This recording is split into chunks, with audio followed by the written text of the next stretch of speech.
It's Wednesday, July 13th, and it's not a spontaneous march if you draft a tweet about it ahead of time. We start here.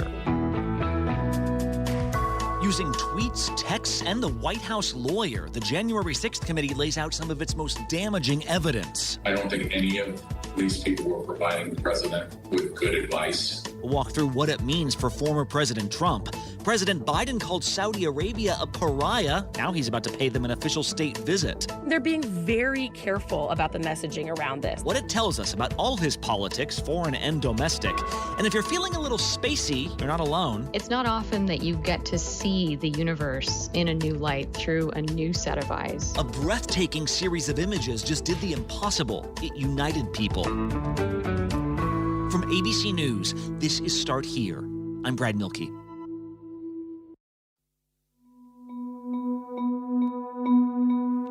In the year and a half since supporters of President Trump forced their way into the U.S. Capitol, Trump's defenders have offered a lot of counter-arguments to people who were outraged. Yes, there was violence, but that's not the president's fault, they said. No one really knew what was going to happen that day, least of all him. Trump still won't admit he lost the election fair and square. Neither will many GOP leaders at this point. But even if he did lose, they say, he was just asking questions. You can't be overthrowing the democratic process if you think you're upholding democracy. Even some who gently criticize him say he wasn't being malicious. He was just willfully blind to the consequences of his actions.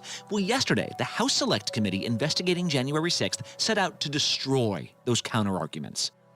President Trump is a 76-year-old man. He is not an impressionable child.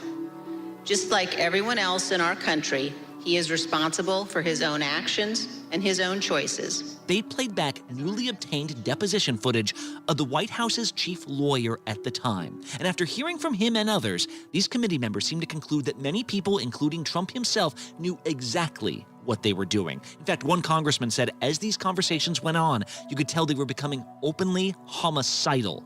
ABC's Jonathan Karl joins us this morning. And John, let's start with what we know about the White House, because you had reported on a lot of this before even yesterday.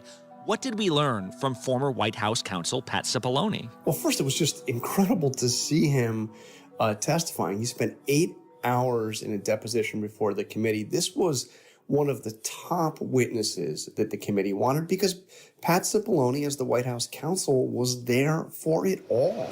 If your question is, did I believe he should concede the election at a point in time? Yes, I did.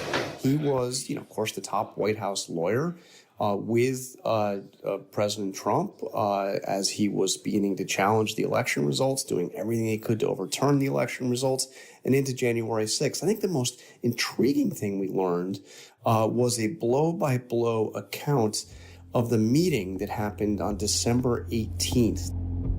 The meeting has been called unhinged, not normal, in the craziest meeting of the Trump presidency. Michael Flynn and Sidney Powell and others came in the evening without an appointment, without the knowledge of the chief of staff, without the knowledge of the White House counsel. They somehow got in right to the Oval Office without a scheduled meeting and spent some 4 hours with Trump. The specific plan was to name Sidney Powell as special counsel, the Trump lawyer who had spent the post-election period making outlandish claims about Venezuelan and Chinese interference in the election. And during the course of this meeting, which Cipollone ran to once he found out what was going on, he and other White House lawyers. I don't think any of these people were providing the president with good advice. We hear that they talked about an executive order that was drafted and Trump was ready to sign that would have enabled the Department of Defense to go into the states and to seize voting machines, among other things. I mean, at times there were people shouting at each other, hurling insults at each other. We were pushing back and we were asking one simple question as a general matter. Where is the evidence? And so that's inside the White House as people are discussing what some have called like a legislative coup. You use the law to do what you want. All that fails, though, John, and committee members say he started encouraging a violent coup instead. But to demonstrate that, you'd have to show it was obvious to everyone what was about to happen, wouldn't you? Well, some of the interesting testimony here was an anonymous source described as a former Twitter employee who was talking about how inside Twitter they could see the impact of the president's tweets. If we made no intervention into what I saw occurring, people were going to die. When the president tweets late in the night of December 18th, right after that meeting, that crazy meeting broke up at the White House, when he tweets to come to Washington, his supporters, to come to Washington on January 6th, be there, it will be wild. Well, they saw within Twitter, according to this testimony of the former employee, they saw how that lit a fuse. We had not seen that sort of direct communication before. And there was, all kinds of social media discussion among extremist groups about coming to Washington to do something quite ominous. Because you'll never take back our country with weakness. You have to show strength and you have to be strong. And remember, when the president in that speech at the Ellipse on January 6th, let's go to the Capitol, I'm going to come with you. This was not some spontaneous moment, as we've heard through testimony. We saw now here that there had actually been draft tweets in the White House that were in the papers at the National Archives that were turned over to the January 6th committee that were tweets from the president saying, I'll be going to the Capitol. We're going to march to the Capitol. Although this tweet was never sent, rally organizers were discussing and preparing for the march to the Capitol in the days leading up to January 6th. The committee is trying to establish that, first of all, January 6th was certainly not some spontaneous riot. It was the culmination of a coordinated effort that was led by the president, and that his words had a direct impact on the people that actually stormed the building. He lit the fuse. This is a January 4th text message from a rally organizer to Mike Lindell, the MyPillow CEO. The organizer says, this stays between us. We're having a second stage at the Supreme Court again after the Ellipse. POTUS is going to have us march there / the Capitol. It cannot get out about the second stage because people will try and set up another and sabotage it. It can also not get out about the march because I will be in trouble with the National Park Service and all the agencies. But POTUS is going to just call for it, quote, unexpectedly. Well, yeah, and let's talk about those figures, because these people who were openly committing acts of violence, who were leading the charge, some of whom were bringing weapons, we now know, to D.C., a lot of these were part of organized militia groups. What do we know about what they were doing, and was anyone at the White House in touch with them? That's the key. That's like the holy grail of these hearings, is can they come up with a direct link? What they've established, they showed that the members of the militant groups provided security for Michael Flynn, provided security for Roger Stone on January 6th. Have they yet established, that Donald Trump got on the phone and called Stuart Rhodes of the Oath Keepers and said this? No, they haven't gotten there, but it's clear that they are establishing a link between the actions of those extremist groups and the words of the president. I think we need to quit mincing words and just talk about truths. And what it was going to be was an armed revolution. I mean, people died that day. They spoke to a former spokesperson from the Oath Keepers who has left the group and is disavowing the group, but talking about the way Trump inspired the group to do what they did. What did the Oath Keepers see in President Trump? They saw a path forward that would have legitimacy. For me, I felt like I had, like horse blinders on. I was locked in the whole time. One other witness was a guy named Stephen Ayers, a cabinet maker from Ohio, who was actually not a member of one of the extremist groups, but he was among those that stormed into the Capitol on January 6th. Biggest thing for me is take the blinders off, make sure you step back and see what's going on before it's too late. He said, and this was, I think, kind of the thesis statement of this hearing, he said that he would hang on every word. I was hanging on his every word. He was hanging on every word of Donald Trump. And everything he was putting out, I was following it. I mean, if I was doing it, hundreds of thousands or millions of other people are doing it, or maybe even still doing it. He wasn't there just because he thought this would be a great idea. Let's go storm the Capitol. No, he was there because Donald Trump told him the election was stolen, and what they needed to do was to stop the steal, to stop the certification of Joe Biden's presidential victory. Yeah, and there was an interesting postscript to all this, because early on in the hearing, Liz Cheney says, listen, a lot of people have said President Trump was kind of tricked into this by people. She said, no, He's an adult who should be responsible for his actions, and a lot of ears perked up there because it sounded like maybe she was nudging the Justice Department to look at criminal violations. Well, then at the end of the hearing, she also dropped this bombshell allegation.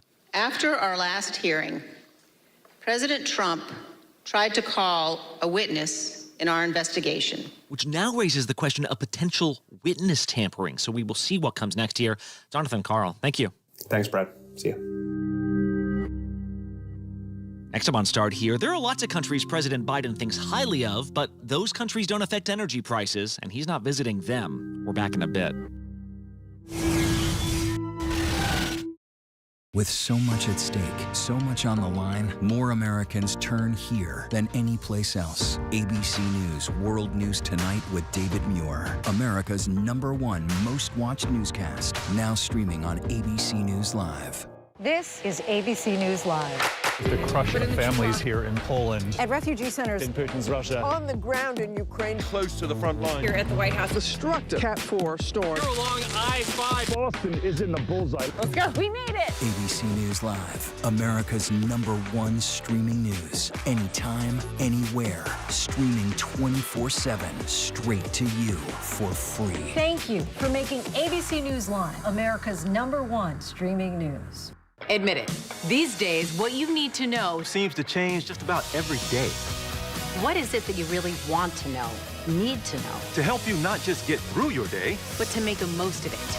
Feel smarter. Feel better. Feel happier. Well, how about a third hour of Good Morning America? GMA 3, what you need to know. Now streaming on ABC News Live. It's all about you.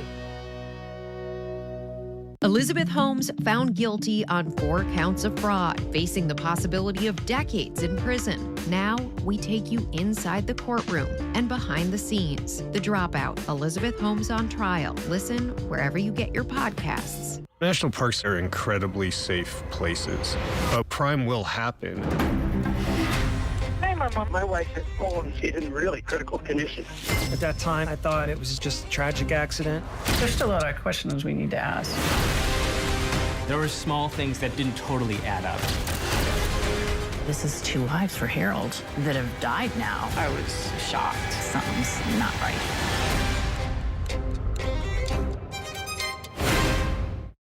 More Americans choose ABC News, America's #1 news source. We were going to, in fact, make them pay the price and make them, in fact, the pariah that they are. There's very little social redeeming value in the present government in Saudi Arabia. We are a year and a half into the Biden presidency, and today he begins his first trip to the Middle East. As part of that trip, he will head to Israel, then to the West Bank to meet with Palestinian leaders, and then to Saudi Arabia. That's right, the country he once denounced as an international pariah is one of his only destinations in the Mideast. Human rights are a strategic interest of the United States. So is energy security. So is stopping terrorism. So is seeking peace in a place like Yemen. So we are trying to do multiple things all at once. ABC's White House correspondent Mary Alice Parks joins us now. And Mary Alice, this all seems kind of different from President Trump, right, who really prioritized travel to the Middle East early on in his term. His administration really worked with Israel and the Saudis at times to get them on the same page. What are President Biden's goals for this trip? Yeah, the White House saying that it was important that the president made this trip, that it's been a long time coming. Like you said, it's his first trip to the Middle East since he took office. Despite ongoing challenges, the Middle East President Biden will be visiting is more stable than the one we inherited 18 months ago. He's starting with the trip to Israel. We do expect him to get some briefings on Israel's missile defense capabilities. I imagine there's going to be a lot of questions and conversations behind closed doors about possible Iran talks. Is there a future there? Has it fallen apart? Obviously, in the last few days, big headlines that Iran was providing drones to Russia. So a lot to talk about there in Israel. And like you said, it is custom for a president to make these trips and to make them broader than just meeting with the party in power. He's going to meet with some opposition leaders in Israel and take time to meet with Palestinian leaders as well. The relationship between the United States and Israel transcends politics. It transcends parties. It doesn't matter who's in charge in Washington or who's in charge in Israel. But that part of the trip, the first part of the trip, Brad, likely going to be overshadowed by all the news and the headlines coming out of the second part of the trip. Like you said, he's going to Saudi Arabia. This was newsy, it was big, and highly controversial. Yeah, what is his rationale for making Saudi Arabia like one of the only destinations of this trip? He almost had to come out and kind of preemptively defend himself in a Washington Post op-ed. This is why I'm going. He absolutely had to defend this trip almost the moment that there were rumors about it. We have had contact with Jamal Khashoggi's family. The president has not himself spoken with them, but he has been focused on this issue from the beginning. And as he said when he took office, and as we have stuck by since then, our goal has been to recalibrate but not rupture the relationship with Saudi Arabia. You know, President Biden was instrumental, and this White House was instrumental in the U.S. government releasing a report of findings, an investigation that pointed the finger back to Prince Mohammed bin Salman, saying that he was personally involved and gave the directive to for the assassination of the Washington Post columnist and journalist Jamal Khashoggi. And so you have here this White House that has made very clear that they are trying to hold this regime accountable. But then this move, this trip where we know President Biden has confirmed he plans to meet with the prince. They are worried about these optics. They are refusing to answer questions about whether there will be a handshake. And they're being very careful about the messaging around this. They're trying, Brad, really to walk a fine line and say that they still believe this regime needs to be held accountable. They plan to talk about human rights abuses. This trip is also likely to be about oil, as the U.S. is facing record gas prices. Ways in which the oil-rich nation may be able to help are certainly going to be discussed. But it happens to be that Saudi Arabia is one of the world's largest oil producers and is holding a meeting of other Gulf nations that are major oil producers, and that President Biden needs to be there to start essentially revamping some of these relationships as President Biden and this administration continues to put pressure on these oil-producing countries to release more oil into global markets. Yeah, considering President Biden is looking at a downward economic picture that you'd think would have a lot to do with why he is saying, let's make sure everything's in order with Saudi Arabia, whether we like them or not. Domestic politics always clouding up these foreign trips. Mary Alice Parks at the White House. Thanks so much. Yeah, thanks, Brad.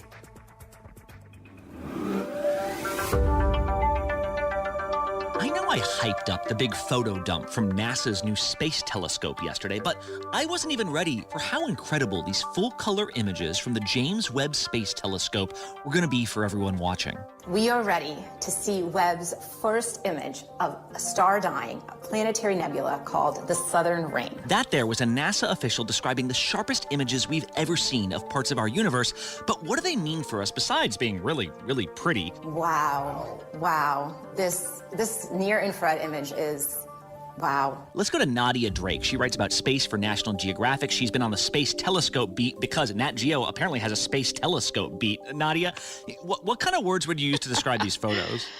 Oh my gosh. Well, so we saw the first of these images on Monday night, and that was the deepest ever image in the infrared taken of our universe. We're looking so far back in time. Some of the light in that image has traveled for 13.1 billion years before it reached the camera. So these cluster galaxies, the white ones we're seeing as they looked, about the time the sun and the earth formed. And that to me is just, it's magnificent, right? That's one of the words I would use is magnificent, awe-inspiring. They make me contemplate what we know about reality, what we understand about it, because it's not often that you get to see the universe in a new light through a new set of eyes. So each time you get that fresh glimpse of the cosmos, where an instrument is revealing truths that you didn't even know to ask about, I feel like it's transcendent. And what are we looking at? Because you mentioned the first photo. We talked about that a little bit yesterday with this like very deep look into like the original, the OG galaxies. Besides that, what are these pictures that we saw yesterday? There were 4 other data products that were released. One is a spectrum of an exoplanet atmosphere. And so in that spectrum, which is basically telling us what some of the atmospheric composition of that planet is, we learned that there's a lot of water vapor and that there is a surprising amount of clouds and haze. And this is a planet that orbits its star in about 3 or so days. It's about half the mass of Jupiter, so it's not the type of world that we see in our own solar system. You're going to see whether or not planets, because of the chemical composition that we can determine with this telescope of their atmosphere, if those planets are habitable. And then there are 3 more images. One is of a nebula that's blown by a dying star. So this one looks kind of like an eyeball. It looks like a ring that's surrounding a star that has reached the end of its life. This is gas and dust. And of course, we know that gas and dust is great raw material for newborn stars and baby planets. For me, it's kind of poignant because as the star was dying, it was actually exhaling all of this matter into the cosmos, this dust and gas and these elements that are going to seed planet formation or star formation. It's kind of nourishing the cosmos as it's dying. And then there's another nebula which looks at the opposite side of the stellar life cycle, which is star birth. And this is the Carina Nebula. And it's this region of space that looks so much like a landscape. It's almost mind-blowing. You look at it and it looks like you're seeing terrestrial formations, cliffs, gullies, things that you would imagine seeing on Earth, but they're actually not. It's space. Like, this is cosmic ingredients. And instead of seeing things like trees dappling the landscape, you're seeing new stars that are in the process of being born. And so it's the stellar nursery that's just so chaotic and energetic and beautiful. We took that image before breakfast. The amazing thing about Webb is the speed at which we can churn out discoveries. Everything that you're going to see here in this broadcast is a week, and we're going to be doing discoveries like this every week. And so over the next year of observations, which are planned, the telescope will be looking at additional exoplanets, which are worlds that are orbiting faraway stars, also looking at their atmospheric composition, trying to figure out what's in those atmospheres. And maybe it's a long shot, but maybe some of those molecules could be signs of life. But wait, is there life out there? Like, have you gotten a sense from all of this whether there is a high likelihood that there's got to be life beyond ours? So I have to preface my answer to this question with I'm fairly biased. My dad is the scientist who came up with the Drake equation, which is a thought experiment that lets you calculate the number of detectable intelligent civilizations in the Milky Way galaxy. So I've spent most of my life thinking about the fact that we are not alone on this planet. Like math says, it's got to be out there somewhere. Math says it's got to be out there. And as I've been in this job, it just makes more and more sense to me that we are not alone. I think there is definitely other life out there, certainly microbial. We can argue about technology and civilizations, but it just seems improbable for us to be alone, right? But you're seeing individual clusters of stars forming, popping up, just like popcorn. It will also be looking at some of the earliest galaxies that formed. It will be looking at regions of star formation like we saw in the Carina Nebula, but also regions that are fueled by colliding galaxies. Colliding galaxies. Colliding galaxies. So dramatic, space. So dramatic. And so actually the last image that was unveiled yesterday was of a quintet of galaxies, 2 of which are in the act of colliding. And as they're doing so, they're actually fueling star formation. Our sun and our planets, and ultimately us, were formed out of the same kind of stuff that we see here. To me, it's all just very circular. You think about life and death in the cosmos. And one of the most beautiful comments I heard from a scientist was that the story of us, the story of humans, is actually written in the stars. You can't really understand life on Earth without understanding the origin of stars and galaxies and the chemical elements that create life as we know it. And so I think that's what this telescope is going to help us do, is connect those dots. How do you get from those very first stars to a planet like Earth where you have us? Fascinating images, fascinating story behind it. Nadia Drake from Nat Geo. Thank you so much. You're welcome. Thank you for having me. And one last thing. How expensive is parking where you live? Well, Judy and Ed Crane were told it would cost $250 a day just to park in their own driveway. We got this email and we can't park in the parking pad anymore. And I said, that's crazy. They live in San Francisco, and recently they got a ticket for $1,500 and were told every day they continued parking their Hyundai in the driveway in front of their house, that would cost an extra $250 in tickets. This feels really unfair.